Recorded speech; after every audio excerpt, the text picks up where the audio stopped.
Welcome to Mystara, everybody, as this week we are freeforming it, as there's only 3 books left to do with just the Immortal series of modules left. But first we're going to talk about how to integrate the surface world of Mystara together, because that's something that the unique release schedule for Mystara didn't do really well. So let's tie the known world, Serpent Peninsula, Savage Coast, Goode Kingdom, and Spirit Kingdom into a nice cohesive setting with a little ribbon on top. I'm Mr. Welch, and we're stitching this thing together. And I mean stitching them together as start mentioning and establishing relationships between the various settings. Mystara was released one comprehensive book after another, whereas Forgotten Realms or Ravenloft both were introduced with a box set that gave you a little bit of information over a whole host of areas. Mystara instead introduced its areas one comprehensive book at a time. Instead of getting a little bit of information on Battledale, then Thay, then Baldur's Gate, then maybe expanding on that information with a later supplement, Mystara just said, hey, here's a comprehensive guide to Karamikos. Now here's a comprehensive guide to Yavdlom. Now here's a comprehensive guide to Galantry, all the way down the line. And then you repeat this pattern until you have a fully written book on every single area. The problem was the books were written by several different authors that didn't seem to talk to each other very well. And you had some monster names writing these books. You had Bruce Hurd, Aaron Alsted, Carl Sargent, Jim Bambra, even Ed Greenwood contributed to writing Mystara. But the fact that the books were written independently of each other caused continuity problems, like mentioning major events that would have been a cross-border emergency that were mentioned in one book, but completely ignored in another. Then you add on the retcon Serpent Peninsula and Champions of Mystara and the Savage Coast and Red Steel that both mention back to the known world, despite the known world having contradictory or no information about those regions. Then tack on the Creature Crucibles, which added a fairy kingdom, a gnomish flying city, an underwater sea kingdom that never get a single mention outside of their books, with one lone exception of a single she mentioned in the Hollow World, since the Ascan source book and she source book were both written by John Nephew.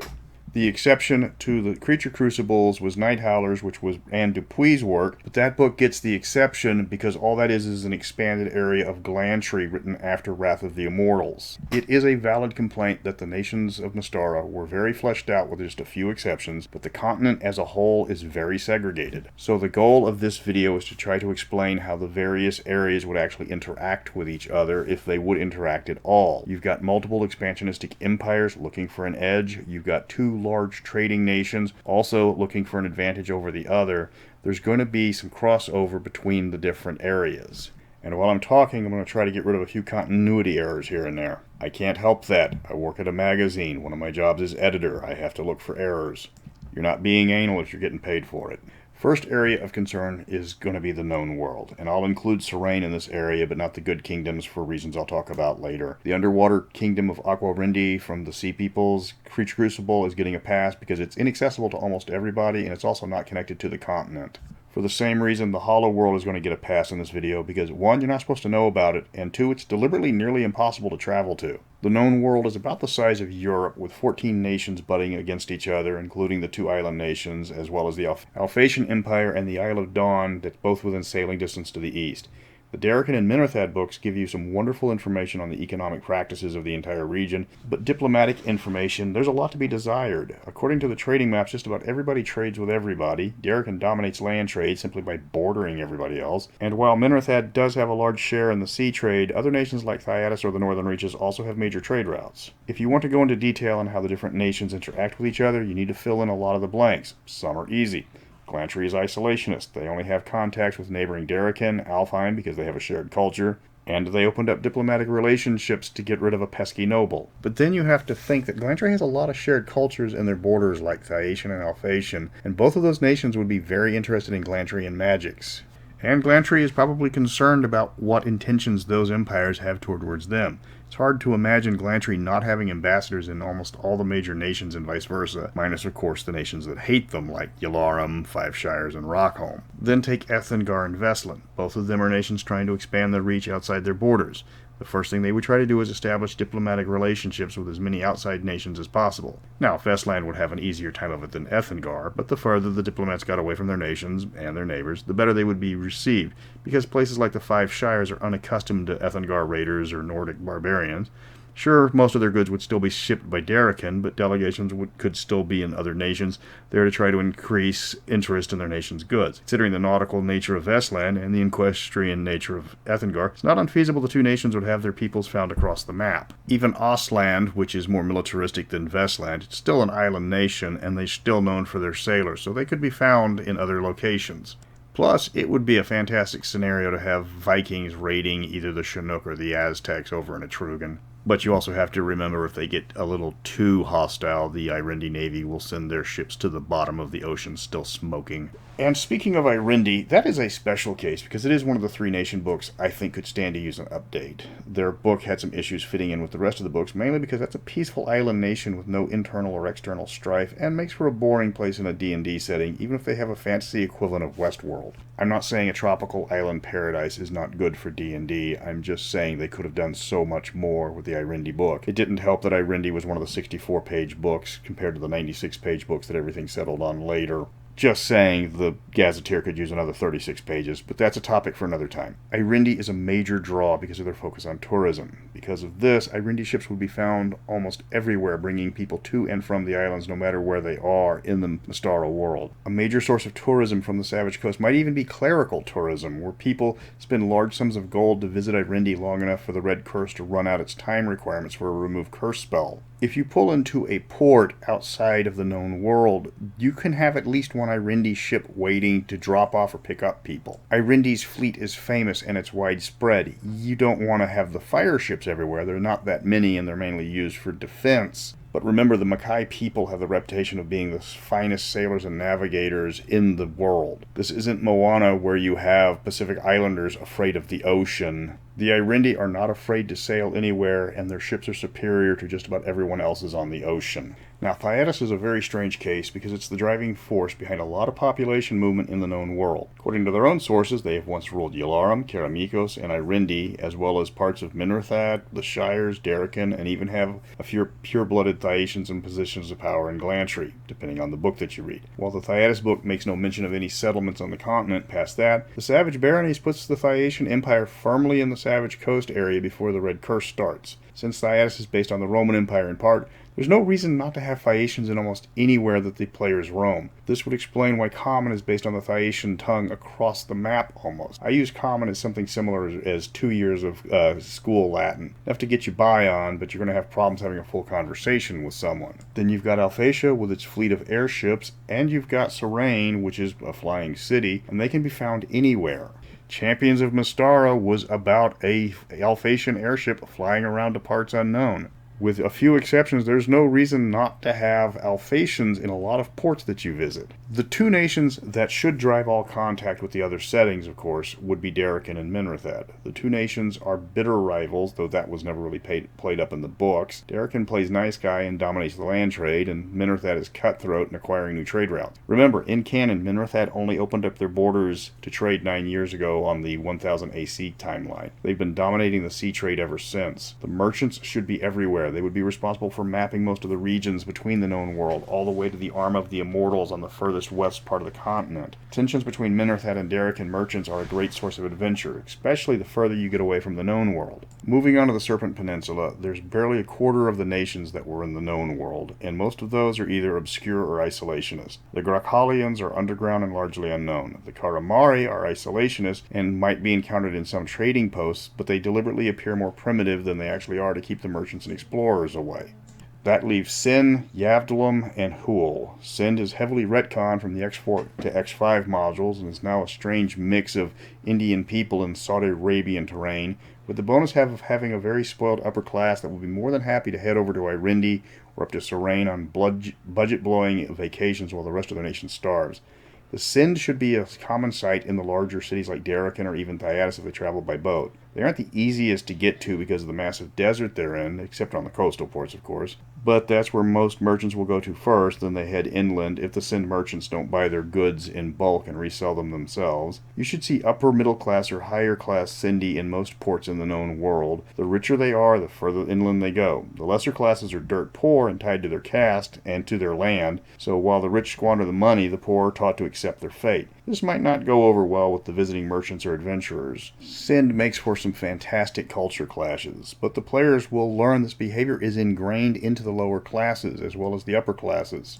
Yavdlom is where most merchants are going to make a beeline for because they're the most welcoming of the nations in the peninsula. It's a nation run by diviners. They tend to know who's there to cause trouble and who's there to make their nation richer. Makes for a strange land because people will get turned away because of a bad portent, while rougher people will get welcomed with open arms if the diviners say so. Everyone allowed into Yavdlom is allowed in for a reason. The variety of foreigners in the nation should be staggering because of the way the nation is run. Now, almost all of these people aren't here to stay, but if the diviner says a cannibalistic Njatwa is allowed to enter, then he gets to enter. The fact that the nation is centrally located between the savage coast and the known world means this could be a hub for all sorts of cultures. But there's always a better place to visit just up the road. The Yavs rarely are encountered outside their nation unless they're on sort of mission. They're guided by their destiny, and they don't leave without some sort of message from the diviners. You're not going to find Yav ships pulling up off the coast of Thiatian to trade, for example. If they're there for a reason. Hule, on the other hand, is one of the only bad guy nations in all of Mystara. This is the theocracy run by the Master from X4 and X5 all the way up to Red Arrow Black Shield. This is the nation that alone stands out as completely isolated. The clerics are spying on other nations because the Master is very much set on an empire, while the Master's clerics are also looking for foreign spies or heretics that would challenge his authority. It's not a nice place to visit, and only the bravest or most foolhardy merchants would dare visit. In almost every adventure or bit of canon, Hulians are always trying to conquer their neighbors, and if they don't have any neighbors to conquer, they will go out of their way to find somebody else to conquer. This is going to make them much less popular in other lands to the point of anyone from Hule that goes into another land is automatically going to be assumed a spy. You can try to break that stereotype, but it's firmly enforced in most of the writings of Mystara. It doesn't help that the nation has a well-established secret police that goes after its own people that are considered less than loyal to their master. So that brings us to the free city of Slagovich. This city is one of the most important cities in Mystara because of its location. It sits right on the Gulf of Hule, below Hule, and if merchants want to avoid Hule, they have to go through Slagovich. One of the best hub cities to use in Mystara, along with, say, Darrakan City or Thiatian. But this is the only one that's a frontiers town. It's surrounded by hostile powers, but its strategic location keeps it safe. It's going to be the final destination for most known world caravans because after Slagovich, it's the Red Lands with the accompanying curse. While the area is needing a major expansion, Slagovich is a rival for the top of that list. When you talk about Slagovich, this needs to be the most culturally diverse city in your setting because this is where everybody comes from all parts of the continent. If you're using Slagovich in the 1000 AC setting, you have to make some minor changes from the Savage Coast because remember, 2nd edition Mystara was 10 years further down the road than Mystara. There was no week without magic, so the red curse hasn't spread as far. That means there's going to be a little bit more upswing from the red coast because not as many people are going to be cursed, but you're still going to have all of the known world merchants going through Slagovich because they really want to avoid Hule up to the north. You really have to emphasize this is a frontier town, so you're not going to have all the access to everything you would normally have in, say, Darrakan. The ruler of the town's only 5 years old. It's ruled technically by its regent. To reference back to the Blackmoor videos that I talked about, Slagovich is a lot like Blackmoor in the fact that it's completely surrounded by enemies. It makes a lot of money from all the trade that ends in Slagovich because nobody wants to go through Hule and nobody wants to go into the Redlands, which Slagovich is technically part of. But the difference is nobody wants anybody else to have Slagovich but them. So if Hule tried to invade Slagovich, which it has, the other independent nation states allied with Slagovich and pushed it back. And when another nation state tried to take over Slagovich, everyone else jumped on them. Slagovich is effectively independent because if anybody tried to make a move on them, all the other people that want Slagovich would stop the person trying to take it. When the party gets to Slagovich, you need to impress upon them just how diverse this is because this is where every race is going to be found. Because it serves as the largest trading post on the Serpent Peninsula, if anybody needs to buy something, they have to come here to buy it. Mystara tends to keep its races homogeneous, so all the elves live with the elves, the dwarves live with the dwarves. Slagovich is the exception. This would look more in place in Forgotten Realms than Mystara, but Mystara does need a city where everyone can come and mingle. When you get to the Red Coast, you get to deal with the Savage Baronies, along with the nations of Robran, Esdria, Renardi, and Belaine. Plus, you've got the Arania nation of Harath, which is the source of too many problems in that region. The biggest issues you have to deal with, of course, is the Red Curse, which mutates people who stay too long in it.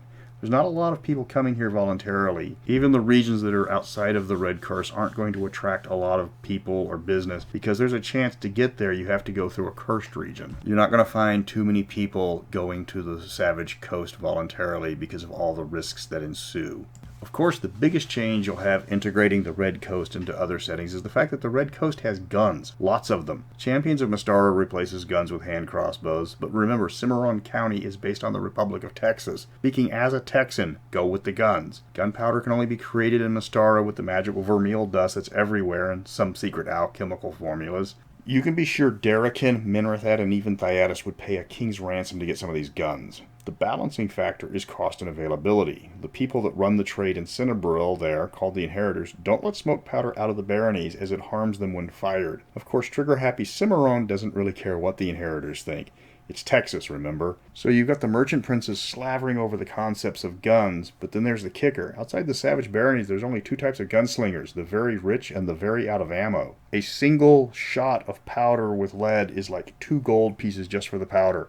Minrathad might invest in cannons to dominate the seas, but an 8-pound cannon shot is going to cost them 500 gold pieces, literally a pop. That's going to give any penny-pinching Minrathadian seizures. You can drive off the pirates with a full broadside, but you'll lose money in the process. It's a good way to introduce guns to the known world, yet keep them very rare, especially since a Glantry wizard can just cast heat metal and take the gunslinger's hand clean off. The other thing to realize is that Cimarron County, the merchants aren't going to sell large amounts of gunpowder. They don't have the access, and the county's going to keep most of it to themselves. Smuggling is an option, but that's going to blow the roof off the prices. There is one continuity problem I want to nix while I'm talking about the Savage Coast, and that's the Ishans. This is something I came up with talking with people about how their storyline went against other published works, and we came up with a solution that made a lot of sense and tied in the Belkades elves as well. The Ishans have a very strong Spanish feel, just like the Belkades, but the elves came from the southern continent of Devania centuries ago, while the Ishans were said to have come from Thiatis just recently.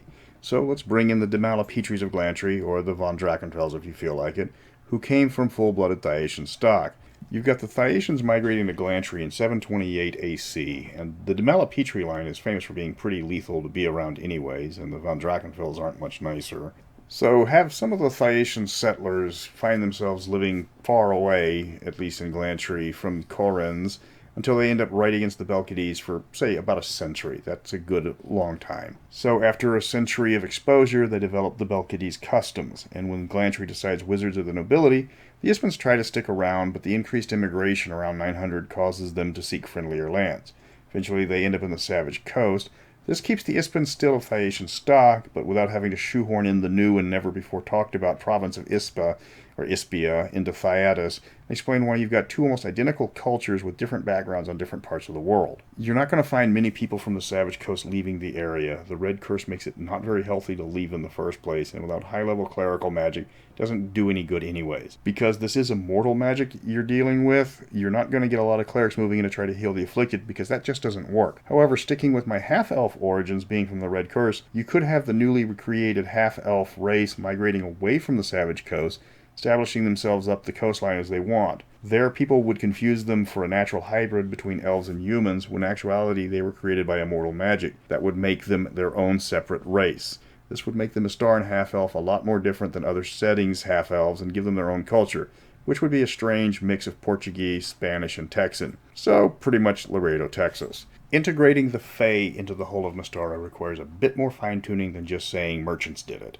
As written, King Oberon rules from a very small circle inside of Alfheim, even though there's a whole bunch of other she-kingdoms scattered all over that are never mentioned again. Well, enough of that. Carve out a section of the ethereal plane, turn it into that green fairy book from Time Life Books.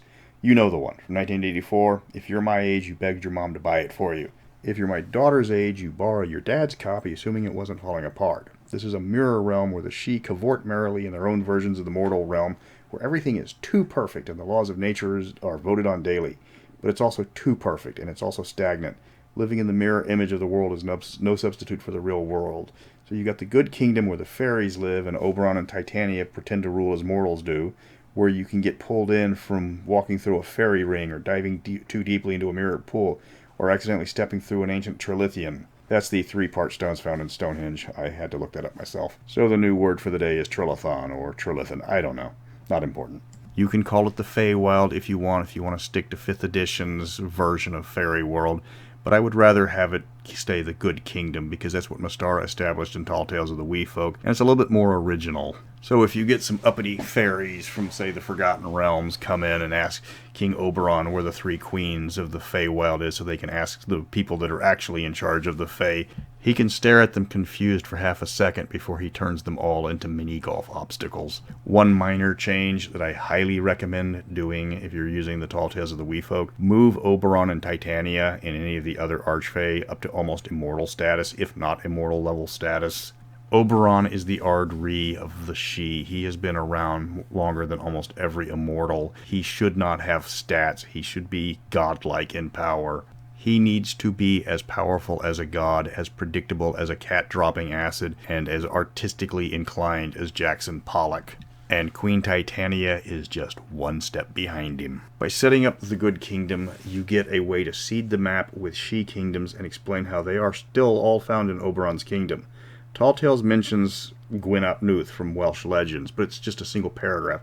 Now you can put his nation of Onwin in the moors and glens of the Isle of Dawn, close enough to the Thiatians and Alphatians to keep them scared of the unknown, but distant enough to make them just a fairy tale to scare children. Put the Nunnehay of Cherokee lore in the massive forest between the Tiger and Turtle clans of Etrugan to explain why the vicious Tiger clans never go after the comparatively defensive Turtle clans that's just on their borders. The savage Tigers aren't afraid of the Turtle clan, they're afraid of what hides in the forest between them. You don't have to go overboard with the Sidhe kingdoms, but if there is a large open space for no apparent reason on the map, that's a great place for a fairy kingdom. You could have an entire Unseelie court hiding in the dark woods of Blackheart and Alphatia. Close another continuity problem in the northern reaches by having the players discover the dark elves that the Norsemen fear greatly, yet have never seen, are actually a group of Fey playing on the superstitions of the Norsemen. What they think are sinister elves that hide themselves from sight are actually Sidhe having a laugh at the foolish mortals that are just too easy to spook. It's your world, you don't have to do anything with them, but if you like Tall Tales and wanted to expand on the book, this keeps the setting true while also grabbing a Mystara tradition of adapting real-world cultures to the setting by taking the Arthurian tales of the goodly folk and applying them across the setting. The last area I wanted to integrate across the map is the one with the least amount of discussion in the setting, and that's the spirit world from Ethengar. It's essentially a shadow plane where formless spirits learn to enter the prime material plane and take the shapes of animals and places of nature. The further away from civilization, the easier it is to manifest. It's a fascinating idea that would be uniquely Mystaran, but it was never mentioned again despite it being perfect in so many areas. The Etrugan clans are just screaming for spirit animals. The deep woods of Karamikos could have horse spirits running with the Cheval. Mountain spirits add to the large amounts of danger already found in the northern reaches. There could be sentient sandstorms in Yavdlom or Tors on the Island of Dawn, ready to answer questions if someone would stop and talk with them. If you want to add to the range of the spirit shaman from Ethengar, do a quick fix and turn all the summoned creatures into spirits. You're not calling wolves to you, you're bringing in wolf spirits from the spirit world. At higher levels, you can even shape the spirits into forms that you desire, creating humanoid or magical creatures. If you're doing this in 5th edition and you were going to use my handbook, it's a simple fix of changing the summoned creatures just from fey to spirit. This wouldn't work on summoning fiends, for example, those are still fiends. But if you don't like the random idea of pulling in fairies in the shape of animals, or like 3rd edition did, every summon was from a lower or upper plane, the spirit world is a unique Mystara option that makes a lot more sense. The spirits are naturally curious, and you can have so many plot points having a distant village being protected or menaced by spirit animals. Some of the spirits can assume humanoid forms, so you can create witcher-like abominations if you'd like for the players to hunt down. Or they can accidentally drive off the river spirit that was keeping the village safe from the humanoids that meant them harm because the players didn't know what they were dealing with. You're not going to find spirits in places like Thiatian or Darrakin, they're too urban, but in the wilds of Alfheim or among the tribes of the Hinterlanders, you could place all sorts of animal and nature spirits. If you're using the 5th edition rules and you want a new patron for warlocks, spirit lords are perfect, especially for the Hakomans of Ethengar. Spirits were always one of the most underutilized concepts Mystara ever came up with. I guess that's the problem of being part of Book 12 of 14 when the authors aren't talking to each other. Those are just some thoughts on making Mystara one single connected setting instead of the Gazetteer and 2 box sets that didn't mention each other. Every Mystara Gazetteer or box set was kind of its own bottle episode. Well, we've got to break the bottle and merge the settings together. Red Steel is isolated by the Red Curse, sure, but that's not going to keep the merchants of Darrakin and Minrathad from getting their products there. Slagovich in particular would have made a wonderful supplement showcasing on how all the different cultures mingle together in that crossword settlement. Adding in the she and the spirits to fill in the undescribed but vast amounts of wilderness gives you a constant option for encounters when your players decide to go off the road. Mystara is the most unique setting because it's the only setting that's creation process was done literally one nation at a time. There's no World of Mystara boxed set. The information we got on every single nation dwarfed that of anything anybody else got from any other setting. And we should be proud of that. That's one of the reasons why the setting has such a strong and lingering presence, is because there's just so much information. So compared to Greyhawk or the Realms, each nation is just staggering in the amount of information you got. Didn't always work. Yavdlom was sparse, and you're going to not find many people that won't tell you that Thiatian and Alphatia should have been their own separate box set, just from the sheer scope of both of those settings. Then Mystara started to grow with the box sets and the further expansions. We got the Hollow World, we got Blackmoor, we ended up with, again, Champions of Mystara and the Savage Coast. But those also had the problem of, again, feeling like bottle settings where you could take them out and put them in any other setting. There was nothing tying them to the rest of the nation to make the true Mystara setting. That's a book I wish they would write, or let one of us write, because I'm sure I could get with Havard and Thorfinn, and we could crank this out in a few hours. Probably not, but I'm willing to take that chance. Mystara is a Frankenstein of a setting because you've got all these different areas stitched together. And they really didn't have much to do with one another except for the fact that they said they were set in the same world, because they don't reference the places that were mentioned beforehand. And they don't set you up for what's coming next. That's what I would like to work on next, is a master atlas tying everything together, with the exception of Blackmoor and the Hollow World for obvious reasons. You can keep the Frankenstein analogy, but let's go with Mary Shelley's original idea of Frankenstein, where it was a chemical process rather than just shocking it to life. That makes it look a lot better than the Universal Studios Frankenstein. Less stitches, smaller scars. And this video has been going on for 26 minutes, so this is officially my longest video. And my voice is starting to go because I've been talking nonstop for apparently 2 hours now trying to get this video put together. So it's time to finish off the printed parts of Mystara. The only thing I've got left are the Immortal modules, and those are more like a new game in and of themselves rather than traditional Dungeons & Dragons. Still, they're very Mystaran, so they are going to get a mention. First up is the Immortal Storm, which is one of the most whacked-out modules ever written and showcases exactly why Immortal Adventures are another weight class entirely. So until next time, remember, keep the stitches small.